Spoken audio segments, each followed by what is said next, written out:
तुम्ही पण त्यातलेच आहेत का ज्यांच्या मुलांना बीट आवडत नाही पण पोटात कसं तर घालायचंय, तर ही नक्की रेसिपी ट्राय करा. एक बटाटा आणि एक बीटमध्ये माझे जवळजवळ 15 छोटे छोटे कटलेट्स झाले. माझ्या डेली रेसिपीजसाठी तुम्ही माझ्या चॅनलला सबस्क्राईब केलं नसेल तर अगोदर तुम्ही माझ्या चॅनलला सबस्क्राईब करून घ्या.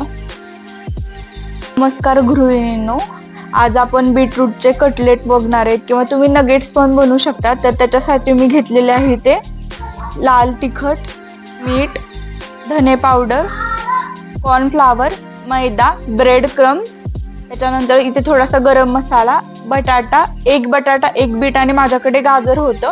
तुम्ही ऑप्शनल गाजर, शिमला मिरची, कांदा तुमच्याकडे असेल तर तुम्ही टाकू शकतात, म्हणजे टाकावं असं काही नाहीये. तर पहिल्यांदा आपण एक बटाटा, गाजर आणि जे बीट आहे ना ते बॉईल करून घेऊयात. हे मी पाणी ओतून ह्याच्यावरती बॉईल करून घेते. तुम्ही कुकरमध्ये बॉईल करू शकतात. गॅसचा 2 शिट्ट्या करायच्या, 3 करायचं नाही जास्त, पण ते पाणीदार पण होऊ द्यायचं नाही.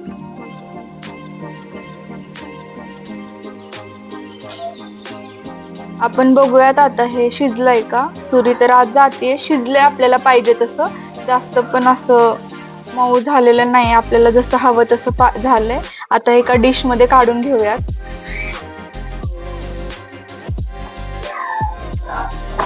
गरम आहे.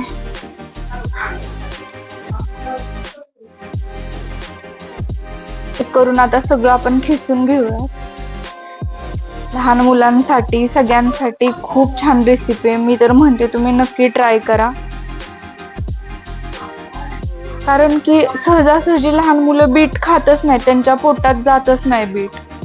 त्यापेक्षा मग कधी बीट पराठा, कधी कटलेट टिफिनला करून द्यायचे. संडेला, सॅटर्डेला वगैरे, संडेला सुट्टी असते, संडेला तुम्ही घरी करून देऊ शकता त्यांना.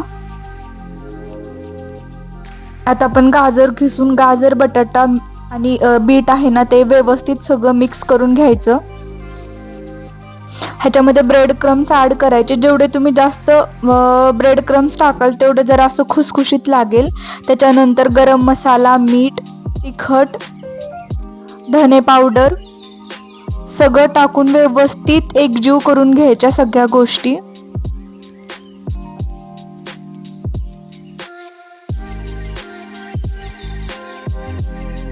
आता ह्याच्या सगळ्या मिश्रणाच्या छोट्या छोट्या छोट्या टिक्की करून घ्यायच्या. तुम्ही बघा मी कसं केलंय तसं एकदम छोटं. ह्याला डेकोरेशन म्हणून तुम्ही काजू पण लावू शकतात.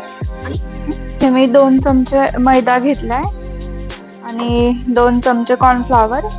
त्याचं कोटिंग करूयात आपण पाणी ओतून. अंदाजेच घेतलेले, जर अजून कमी पडलं तर डबल हे आपण सारण करून घ्यायचं कोटिंग करायला. जास्त पण पातळ नाही करायचं.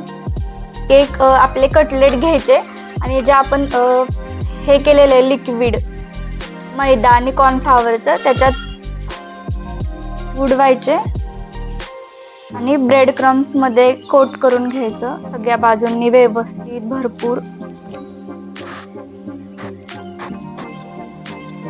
ही खूप सोपी, साधी, यम्मी रेसिपी आहे. असं पण मुलांच्या कसं तरी पोटात बीट घालायचे, तर ते तुम्ही ट्राय करू शकतात. ही रेसिपी करून मुलं नक्कीच आवडीनं डबल मागून खातील.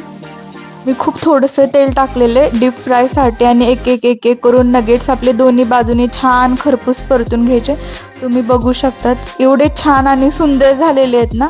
आणि पुदिना आणि कोथिंबीर, दहीची चटणी केली आणि त्याच्यासोबत मी खाल्लं. खूप टेस्टी लागलं, खूप सुंदर लागलं. तुम्ही नक्की ट्राय करा आणि मला कमेंट करून सांगा.